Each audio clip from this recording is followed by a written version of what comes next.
Okay, week 24 outlook number one, starting with the British pound futures. So the 4 hour time frame.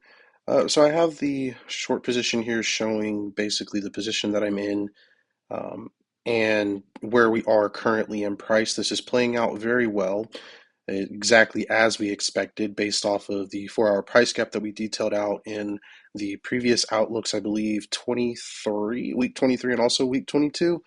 So this has been playing out for a while, still holding it obviously to a target, and then looking for price to respond from the area of interest deeper in discount, which we analyzed in previous outlooks as well. So as of right now, GU or 6B, British Pound Futures, is still ranging. I'm currently in a counter trend trade, considering that this is a sell on the discount side of the identified range. But this trade is very valid based off of all of the markers, all of the analysis that has been done. So that's what we're looking at for 6B. Gold is still steadily just dropping towards the low of the range, is going deeper and deeper into discount. There's still, in my honest opinion, nothing that interests me for selling gold if I'm looking for a swing perspective. If you're day trading, by all means, there's like tons of opportunities in here that you can mess around with. But as of right now, there's just if I found the opportunity, it would have been somewhere in the premium, but I just wasn't looking, or I just neglected it. On the Nasdaq, we've had some very interesting price action in the fact that we are still in the bullish run because we have not disrespected or had an action at the structural point.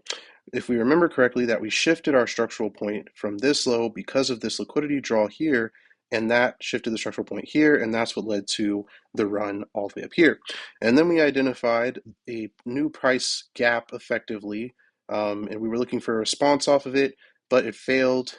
After the liquidity draw, it rolled over and effectively established the overall price leg, which is existing from the structural point all the way up to this high here. So we are now actually still in a bullish run, but internally we are just bouncing around inside of this price leg. So it's an internal range, if you want to call it that.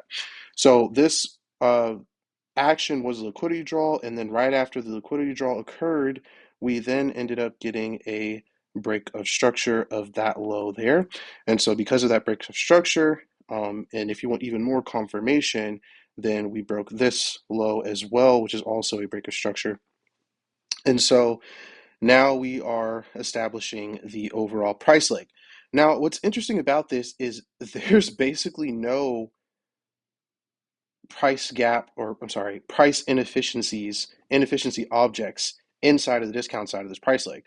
So this thing is poised to either play off a liquidity draw of some sort, but I mean, there's really nothing. Like everything existing basically up until the low of this candle has been a break of structure. So we broke this low, we broke that low, we broke that low, we broke this low.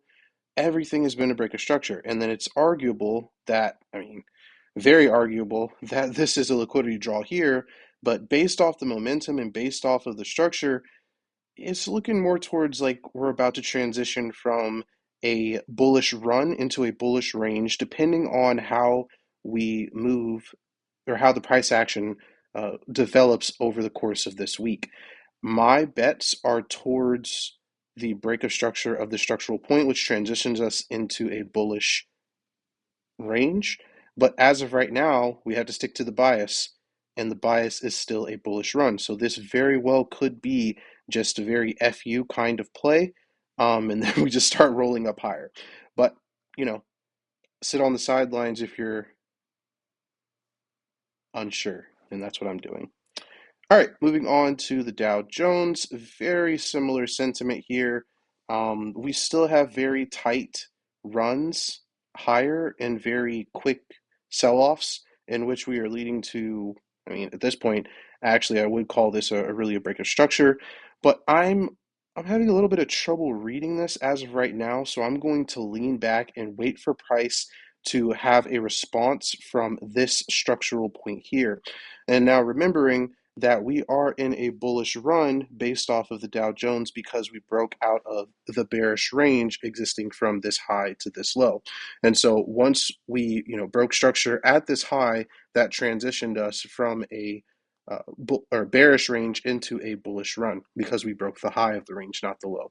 And so once we broke the high of the range, um, now we had to identify the structural points and stuff that led to this.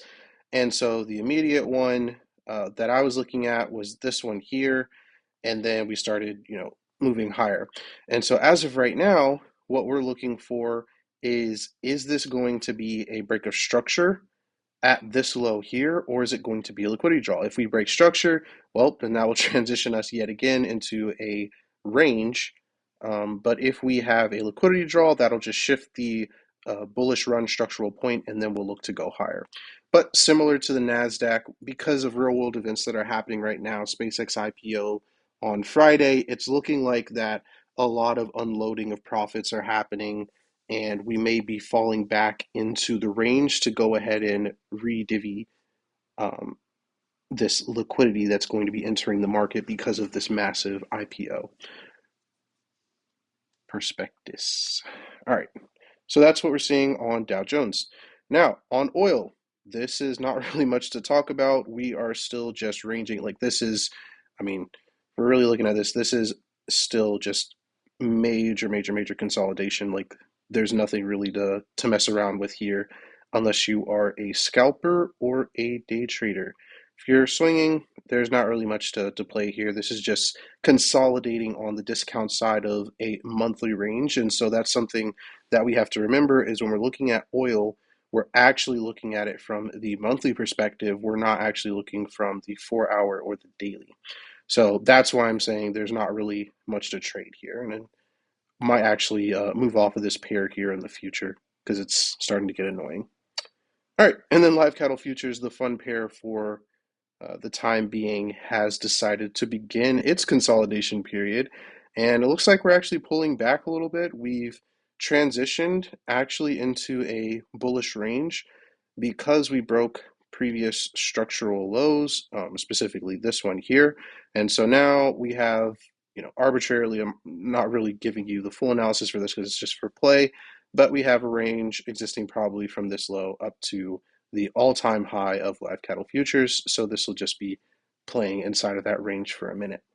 All right, so that is it for Outlook Week 24, number 1. Peace.